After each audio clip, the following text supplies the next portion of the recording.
Everybody, Invisiblekatana here, and we have some news to go over. Of course, the PS5 event was earlier today. I have my 3 pages worth of scribbling. So first off, just to do the main thing that everyone has been freaking waiting for, $4.99, $3.99, pretty much exactly what I thought. I think that's exactly what I guessed it was going to be in the last video I did, where I went over all the crazy gaming news that I hadn't caught up on yet. And I was like, I figured that's what it would be. Series S at the bottom, PlayStation's in the middle, and then technically at the top, the PS5 with the disc drive, as well as the Series X. And that's exactly what happened. There were rumors that it was going to be, potentially, that they would try to cut down the price by maybe $50, and it would come out at $450 instead of $499.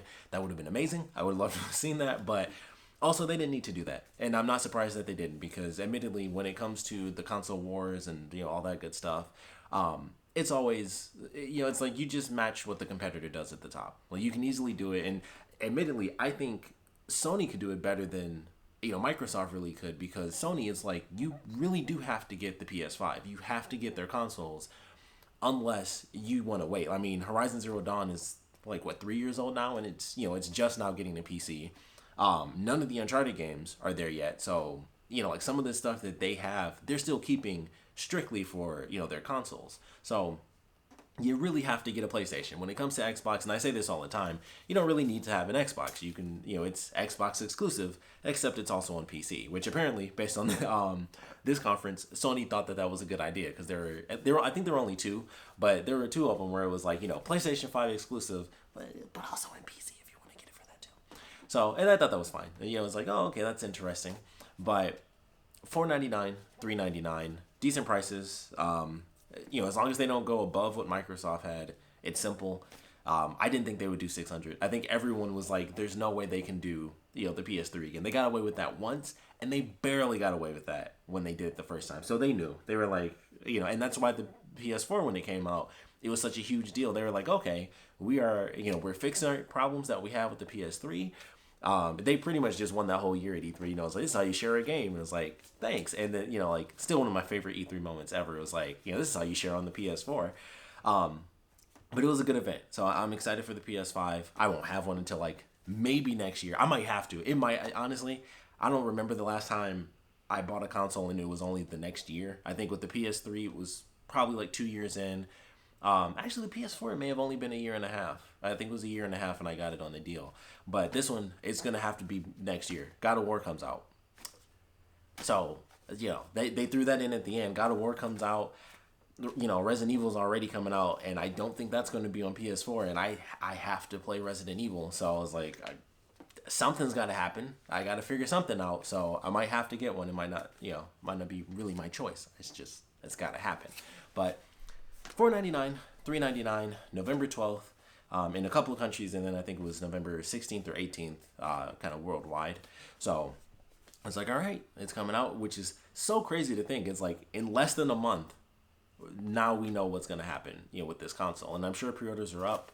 I didn't check yet, but they didn't show, and this is the one thing that I was curious about really, was the space. So I don't know if both of them have 1 terabyte. I don't know if either of them have 1 terabyte. I would assume they do. I really, really hope they do. I think 1 terabyte is going to pretty much end up being the standard now, at least if you get, the full-on console, or I can't say full-on console, but the high-end version, I guess, with Series S and X.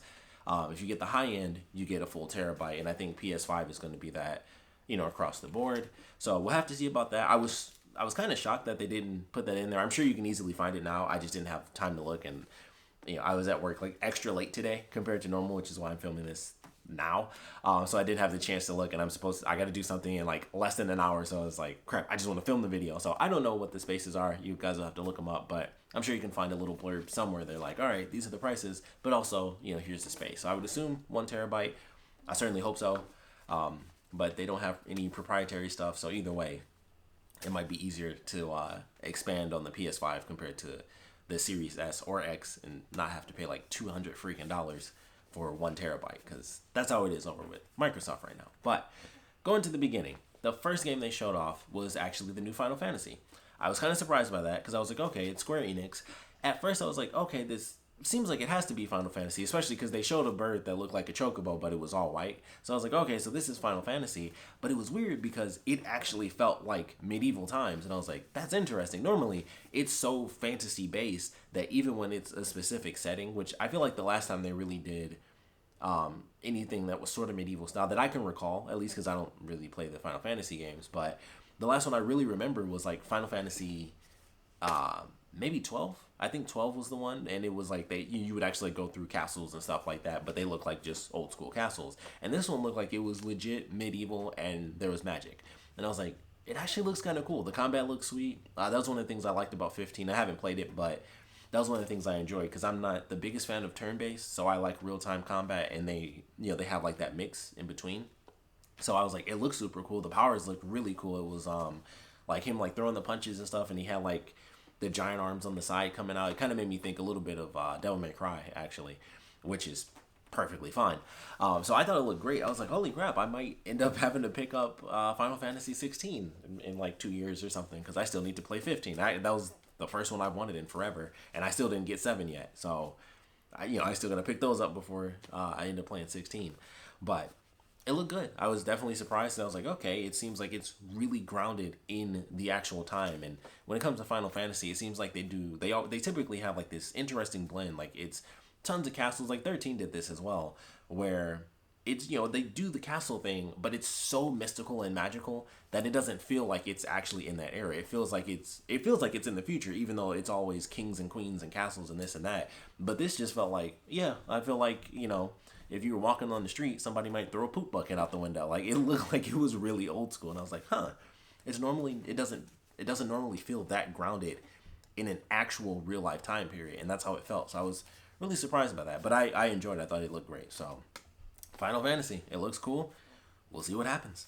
But yeah, that really shocked me though. Full medieval. So after that, we got Spider-Man. Spider-Man is great. I'm already excited for it. Miles Morales looked cool. They had a bunch of references in there. But going through, story-wise, his mom is running for city council. That's interesting. This is set 1 year after the first game. Also, Roxxon is the main enemy, which I think they were the main enemy in the last one as well. They were definitely in there. No, they weren't the main enemy, but their building was there. Like the Roxxon Corporation was in the game. Like you could go to the Roxxon building. So they're the main villains. And then the other side, although they seemed, they're the big corporation, so it seemed like they were kind of on guard duty when everything kind of went crazy. And so then you have the underground with the Tinkerer, who's a female Tinkerer we have in this game, which I wouldn't be surprised. It's comics. There's always two versions of everybody. There's alternate reality versions of everybody. So I'm sure at some point there's been a female Tinkerer. It's not like the Tinkerer is particularly special in the history of, Marvel Comics. It's like, okay, that's a character. The Spider-Man Homecoming had the Tinkerer in it. Like, they barely even really, he wasn't like a villain. It was just like, yeah, that guy's the Tinkerer. And it was just to throw it out there like, yeah, that's a comic book character. He's the Tinkerer. Just like the Shocker, they weren't really like the big bad villains. It was just, that's the Shocker, that's the Tinkerer. And that's really it. Not big bad. But this version seems pretty cool. She seems interesting. Like, the tech that they have is pretty sweet. And I like the action that they had for sure. Like, it looked cool. We got to see him do his spider sting, which is pretty sweet. And it seems like, I'd have to rewatch it, but based on the way that they kind of had it in the actual demo, it seemed like that's almost like an overcharge mode. Like, you have your normal set of moves, and then you can still do those moves, but you get maybe like a couple extras, because he did one where it was like he literally like shot down almost like a bullet, and it seemed like he used his spider sting as like a projectile to kind of create a wall kind of just in space, and he almost like shot off of the lightning himself. And I was like, okay, that's a cool way to implement that and add a little more comic flair, because I don't know if he can actually do that one where it's like like the lightning was basically like actually coming off of him. And typically based on what I've seen, if you guys have seen like Into the Spider-Verse, it's normally like that. It's typically just like he touches you and it's a zap, and that's really it. But it was like, he was legit like supercharged, and I thought that was a cool way to do it. Like it adds to the action element. I love the mechanic of how he moves around. Like you can tell it's spider, it's a spider character, so the moves are definitely similar. It's fluid and they're bouncing around and stuff, but you can tell like there's just little things where I was like, okay, Peter would do it a certain way and Miles does it a different way. Like you can just tell like the way he would kind of spin around the enemies. I was like, okay, I can see the slight little tweaks of animation to kind of imbue Miles's character instead of it being Peter. So I thought they did a good job with that because I could notice just like the tiniest little thing. I was like, okay, that's a Miles move because that that little way he flipped or something wasn't in the original game. So I love that. I was like, all right, just animation wise, you can tell that they're really kind of putting it in there. And then like the whole tag is like, be yourself and stuff. So I think that's going to be a big part of this game where it's like we really get to enjoy the fact that we can feel how close it is to the original, but just like the smallest thing, it's like that's Miles's version of it. So I'm excited to do that because it was just like just from what they showed us, it was really well done. So I enjoyed that. So yeah, Spider Sting, Air Dash, Spider Stealth. He went invisible for a minute. They had like all the stuff up there. I didn't really look too much at it. I just kind of went through the one time so far. But they had like all the information on the screen. So if you go back to the trailer, you can probably find out exactly how like the Spider Sting works, how the invisibility works, if it's on a meter, if it's a permanent thing. How does that play out as far as like how often can you use those abilities and things like that. So I'm sure all of that information is in that segment if you just go back and check it out. But we got to see both. So, excuse me, that was pretty cool. They showed a couple of things. It was a crazy segment. I love this segment. And so it seemed like he was doing stuff outside of a QTE segment when like the bus was falling. It was like, oh man, that bus. And I don't know if it just didn't show up or what the case was, because during that segment, in the main game at least, it would be like you tap L1 and R1 over and over again, and it would be like for each hand. But in this, they showed that it had like R1 on it, and so I don't know if they just replaced it where it was like that's just that's how you do it instead of going back and forth. You just keep tapping it. But it also looked like it moved. Like that was something I noticed. Like it looked like the R1 was at one part of the bus, and then it kind of moved up to a different part of the bus, and it didn't seem like it was related to like him actually shooting the web. So I don't know if you could do that in multiple ways. Like if he zipped to the bus itself, could you do something different? Because it didn't seem like it was a part of like the QTE segment. It seemed like he just naturally did it, and it wasn't a cutscene. It seemed like the character, the player actually did that, but it wasn't a QTE based thing. Because then after he gets on the bus and it starts to fall, they have the tapping square and press triangle stuff, and I was like, it just looks slightly different because it seemed like the R1 stuff was to kind of zip line straight to the bus. So maybe it just showed up by incident, or maybe you do have actual options and you just can kind of figure that stuff out. I'm not sure. Or maybe that's just how the QTE looks now when it's, like shooting the web. It's just R1. Because it did look like that when he was webbing both parts of the broken bridge. Of course, it's loud. When he was webbing the two parts of the broken bridge, I think I saw R1 as well. And I don't think it moved there. I think it was just like in one spot as he was kind of just shooting back and forth. But it looked great. That was the first big reference as the bridge was falling apart. I was like, okay, he was pulling the thing. I was like, all right, that's the Spider-Man Homecoming reference. They totally had a bagel in there. So when he was flipping around, it was when he had the last woman and like all the other cars were falling on them and stuff, and he was spinning around. There was a part where like a car fell like just before that last armored truck.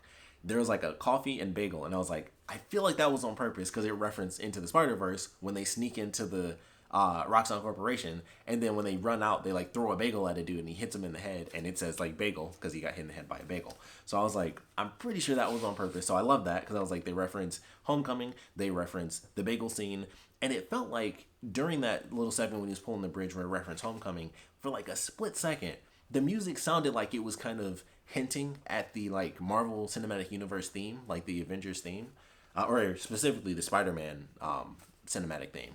And I was like, and that could have been on purpose. Maybe I was just making it up in my head because the visual was obviously like, it's the Spider-Man Homecoming moment.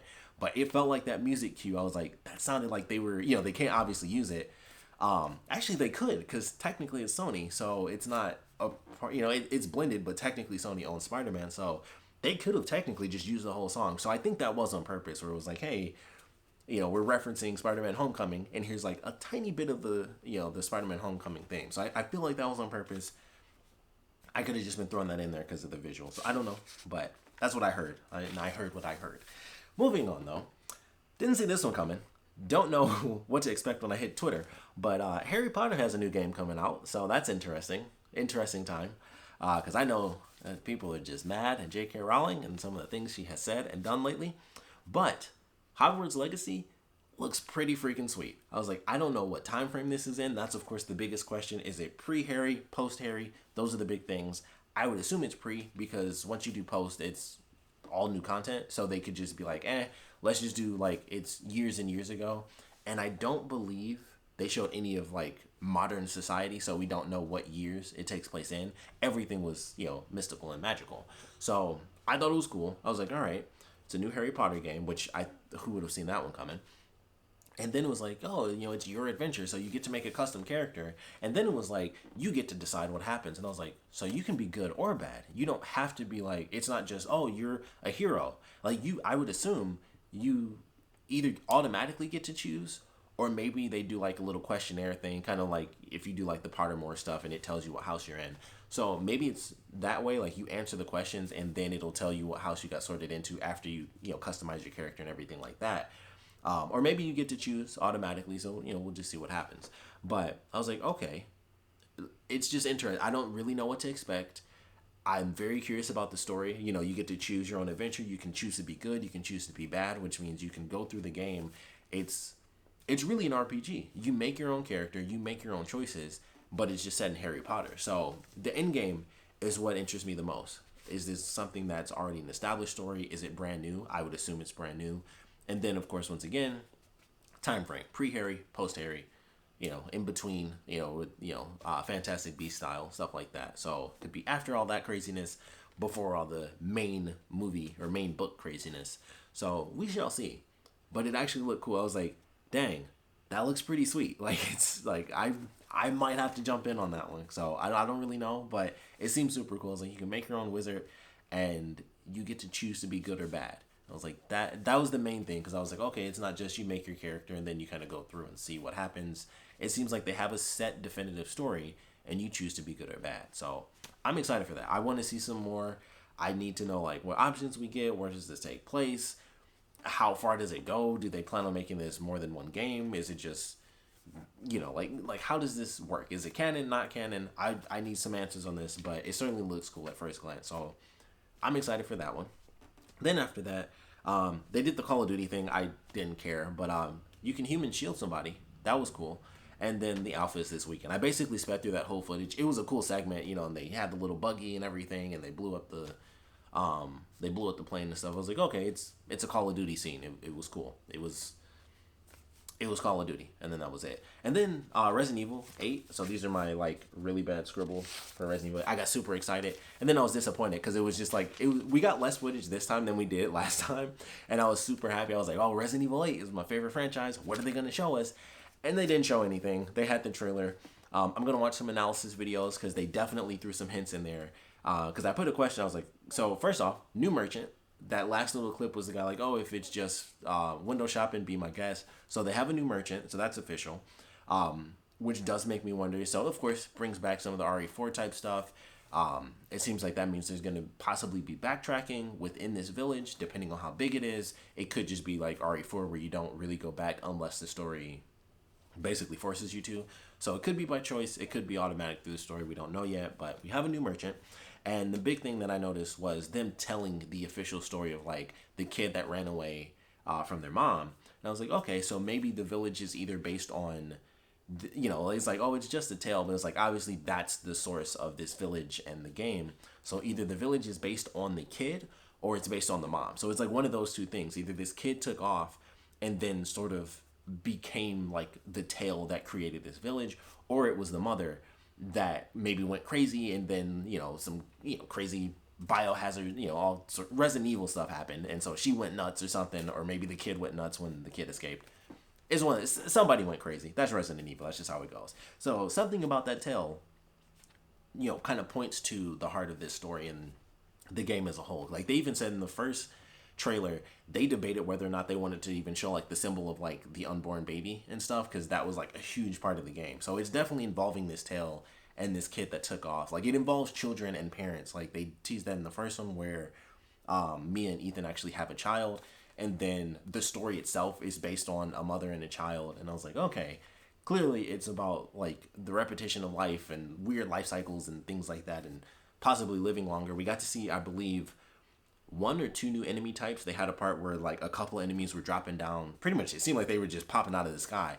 But they seemed like kind of skinny and like full gray and stuff. So I was like, okay, I have to check out the trailer, go piece by piece, watch some better YouTubers do actual analysis videos on it, and then just, get all the information from them. But still excited for it. But I was a little upset. I was like, okay, we technically got more footage last time than this time, so I was like a tiny bit hurt because I got super amped up, and then it was less footage than last time. And I was like, oh, nothing new really. Like Merchant, okay, but nothing too new. So I watched some analysis videos and get the extra stuff that I didn't really get at first glance. So after that, Deathloop. I'm excited for this game. I've been excited from day one. It looks great. They showed something that really made me question this whole game that I didn't even remotely consider. I just assumed, okay, you have to kill these people. There's quite a few people. So odds are you have to... I'm still confused as to the mechanic of it because I'm like, I assume that the woman that kills you is another player. I don't think that's... I think it could be, an AI component, but I feel like it's it's an asymmetrical competitive game. So I'm like, all right, I assume that that's it. I don't know 100%. But then in this trailer, it was like, okay, I've killed this dude a bunch of times. And then they showed the fact that he went there during the day, and then it brought up a million questions because I was like, oh yeah, I didn't think of that. Because every time they show the trailer, I think the very first trailer they showed it was like during the daytime, but it was like a full CG trailer. And then all the gameplay we've seen has been like nighttime. And so then they showed it was like, he makes this great invention and stuff, unless I go there in the morning, I ruin his stuff. Now he doesn't make this grand discovery, so he goes to the party now. And I was like, oh, so you go through the cycle of an entire day. And I think the point of the game is to get everyone to go to the party at night, and then you have to kill everyone. But it's not that easy because you have to figure out, it's almost, it's like Dishonored a little bit. You have to figure out, how do I stop this specific thing? It's the butterfly effect. And that's like the whole game. It's the butterfly effect. And you have to figure out every single character's story. So you're going to loop through the same day a bunch as we play through the actual game. And I was wondering how does that work? How repetitive does it get? And there have to be checkpoints as well. That's another mechanic that I'm curious about because once again, even the last trailer, he died at night, but it reset and it was still nighttime. It didn't reset and then it was the day again. It was still nighttime. So there's got to be checkpoints, and that's a big question I have. Like, how do they balance that out with, okay, you went this far, but technically even the actual story of the game, he killed this dude a million times, but he still didn't stop the loop. He still restarts the entire day. So even during the day, he still has to go there and stop this guy. So like, do you pick what time you get to go? There's so many questions. There's so many questions as to the exact mechanics of how this game is going to work with I died. How far back is it going to loop? So that's like the giant question with this game, because it's simple. It's a simple process. Like, okay, you die and it resets. But if I die, does the whole day reset? Were all the other trailers just like they specifically did like, okay, well, you died there and then you just go back to a checkpoint? What's the, that's the main thing. Because if you reset the whole day every single time you die, which they might do that for like hard mode maybe, or like hardcore mode, you start the entire day over. You have to do like literally one full run, which I think would be cool. And I'm sure somebody would do it within like a week and a half when the game releases. But that's my big question right now. I'm fine. I'm not like worried that they won't figure it out. I think it'll be great. But every time I see that, I'm like, God, they just show that every time they show more stuff, I have more questions, but I'm just more excited. And I'm just like, I cannot wait to play this game. So I'm looking forward to that. And this is where Final Fantasy was the first one, but this was the second one where it was like PS5 exclusive, but you can also get it on PC. So I was surprised by that, especially because it's from Bethesda, and that just really shocked me. Like the Square Enix thing, I was like, okay, that kind of fits. Like even though technically Nintendo had Final Fantasy on the NES and SNES long before 7 came out, 7 was like the first, it was the first Final Fantasy. So, Final Fantasy since 7 is just tied to PlayStation. So I was like, okay, that makes sense that they'd be able to kind of work that deal out. But I was really shocked that Bethesda kind of went that route, and it was like, okay, console exclusive PS5, but you can also get it on PC. So I was surprised by that, but I'm excited. I just want to see more of this game. I want this game to come out so bad. I think it's going to be really fun, and I hope it is. But, excuse me, after that amazing bit of time travel, I always love a good time travel story too. We got a super great announcement. I don't think I'm gonna buy this, and if I do, it's gonna take me a minute to actually bother to spend extra money to do it. But Devil May Cry 5 Special Edition had Virgil. Like that was like I saw the water and the reflection. I was like, this looks like the spot from Devil May Cry, and it said Capcom. I was like, is this Devil May Cry? And Virgil opened his mouth, and I was just like, it's Devil May Cry, like with Virgil. And there are a bunch of people that have been like, they're gonna update it at some point because people were able to get into the system. It was like, people were using Virgil on PC, as hackers do. They figure out how to do it, and so it finally happened. They officially put it in there, and it looked so cool. Like, and it seemed like they added new moves as well for some of the characters. They seemed like they added a horde mode. Virgil can stab himself and then turn into V. That was like the craziest thing. I was like, that's super cool. I don't know if you can transfer back, but I was like, that's such a cool concept to have technically two characters in one. And then you stab yourself and you can transfer to like a brand new character and a new set of moves. I was like, that's amazing. So his Devil Trigger looks sweet. It seems like he has like 2 or 3 different versions of that, because he has like his classic one where it's covering him. Then he has he like stole Nero's version, so I guess it's because he spoiler, it's light spoilers really. It's like the beginning of the game, but Nero loses his hand, like he chops his arm off. So he takes his Devil Bringer. So he has his classic Devil Trigger mode where he transforms. Then he has Nero's Devil Trigger mode, which is like the hollow, sort of like ghost spirit version next to him. And it seemed like he had a mode in between that where it was almost like Devil May Cry 4, because it seemed like he had like a full spirit behind him. Like he would attack and then the spirit would attack after, which is DMC4 style. But it seemed like he had a version in between where it literally looked like maybe the moves were slightly lessened, where it was just like DMC4, where it was basically just the top half of the spirit would kind of be floating over him. And then he had an enhanced version because he's Virgil. And so he was able to take that and split it off. So it seemed like he had 3 different levels to it, unless everything was moving so freaking fast. Who knows? But that looked great. I was like, holy crap, that's amazing. The Horde mode thing looks super cool because Devil May Cry is super fun to play, and a Horde mode in that game is absolute perfection, where you just have enemies just spawn in. Like, Bloody Palace is fun, but I would love a straight up Horde mode, especially with what they showed. There were so many enemies on screen. I was like, that would be so fun to play, and just mess around as Dante and just move the nunchucks around and just destroy like 50 enemies at once. I would love that. Sadly, I think I'd have to buy the PS5 Special Edition version. That's unfortunate. It will be interesting to see if this also comes to PS4, because even though it has like lots of updates and stuff like that, and I think even the PS4 could handle that Horde mode. Even the amount of characters they had on there, I still feel could have, that I feel like could work on the PS4. But it's a PS5 launch digital only exclusive, which I thought was very interesting. So that does make me wonder if we'll potentially actually have a version on PS4 that's a special edition. It would be super cool to have it. It would be even cooler if they did a free upgrade to it, or even like $5, slide your Virgil in the extra mode. That would be great. I don't think that's gonna happen. I think you have to just straight up buy the whole thing all over again. Could be wrong. We'll just have to wait and see. But Virgil is back. Virgil's like my favorite character of all effing time. He's so cool. He obviously the whole Invisiblekatana thing. Like Virgil is just number one. Plus he wears blue, which is my favorite color. So he's got everything going for him. But DMC5 Special Edition, that's just gonna be sweet. Like it's just crazy. It's insane. I also wondered if Trish and Lady might be playable. If they are, and it's not just Virgil, I might have to pick it up. That's 3 brand new characters to play as. It literally would double the amount of characters you can play as in the whole game. If that is truly the case, I might pick it up just for that, because it's like 3 brand new characters. The Horde mode would be cool, but literally 3 characters, and it's not like the game sucks. So maybe it would still have to be a ways off. I still wouldn't instantly get it for $60, but if they surprise us later and it's like, yeah, Trish and Lady, they only have a month to do that, so it would have to be like in 2 weeks. They're like, surprise, or they just do it at launch. They don't even tell people, and people just find out like Trish and Lady are in this. That might do something. Who knows? After that, we had a new Five Nights game. It seemed like it would actually be first person. Like the location seemed huge, and it seemed like it was way more than just, oh, check the cameras here and there. Like the location was ridiculously big, and I know that you can check like 8 to 10 cameras, in the games now, but just the way they did it, I was like, this location looks like, and there's 2 voices and stuff, and I was like, okay, let's see what happens here.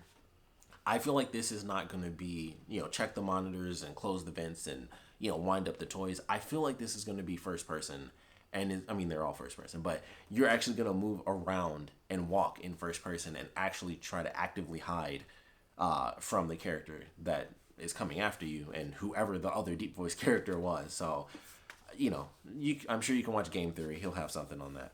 After that, we had the really cool PS Plus collection. So I thought that was great. Um, I don't plan on buying any games soon because I'm poor and life is real crazy right now. So eventually, when I get a PS5, it'll be really cool. Final Fantasy 15 will be on there. I'll finally get to play Days Gone. I can play The Last of Us Remastered, 2 games with photo modes. Actually, I think Final Fantasy 15 also has a photo mode. So 3 free games with photo mode. That's a good deal for me. God of War is in there. Fallout 4 is in there. Mortal Kombat X, which I guess makes sense because 11 is still only like a year and a half old, so it kind of makes sense that that wouldn't be in there. But Mortal Kombat X you can get for free. Monster Hunter Worlds, which I know a lot of people love that, so that's great. I think it was even the Ultimate version too. So a pretty cool deal. And everyone said that's probably their answer to the Game Pass. It's still not. It's still not Game Pass levels where it's $15 a month and it's just like 300 games or however many are there, but some pretty seminal classics. They're already modern classics. God of War, Uncharted 4, Fallout 4. I was kind of surprised by that. Once again, that whole exclusive sort of deal. But I thought it was really cool. And I mean, it's just a great thing. It's like it adds to the PS Plus. It's not just, okay, you pay a little bit extra and you get this. It's like, nope, PS Plus, you get your 2 games for the month.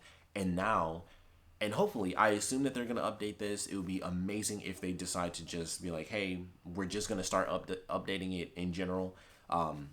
Maybe they'll throw out the Uncharted collection. You can get literally Uncharted 1 through 4, and maybe they'll throw in Lost Legacy as well.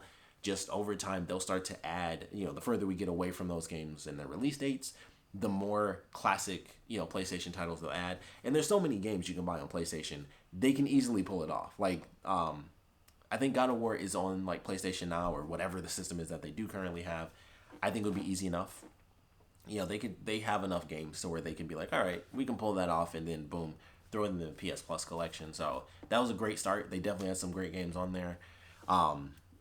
So it's just cool, and it's just like, hey, it's already a part of it, so it definitely adds to it because you spend $60 a year, and odds are one of those games you haven't played. I never got to play Days Gone.